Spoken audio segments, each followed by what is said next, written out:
আরে তুই এটি হ্যাঁ নি আর তুমি গোটা বাড়ি খুঁজে বেড়াছো, তো বাড়ি গিয়ে শুনে দেখছো তুই নাই, এই তো খুঁজে বেড়াছো।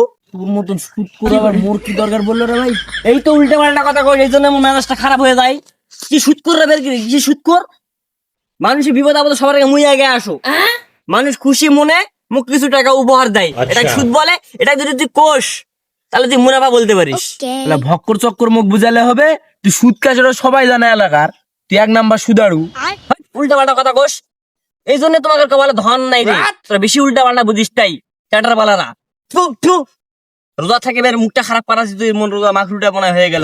ওলা করা বাদ, আজকাল দুটা খাসি দিয়ে পোলা বাগাইছু, আজকে একটা দশ মই মসজিদত চলে আসিস তো 14 গোষ্ঠী বান্ধে নিয়ে খাইয়ে যাস, মরণ গেলনটা গিলে যাস। গরিব জীবনে তো দুটা খাসি পোলা তো খাসনি, খুশখুশা গোস্ত খাইয়ে যাস। বলে সুদের টাকা থাকলে সবাই বড় বড় কথা কইতে ভাই, দেশি তো সুদের টাকা দেব, তারপর বড় বড় কথা কথা জানি। বলে হারাম খাবার মোর পরিবার মুই খাম না রে, আমরা গরিব হতে পারি, হালাল টাকার খাবার খাই।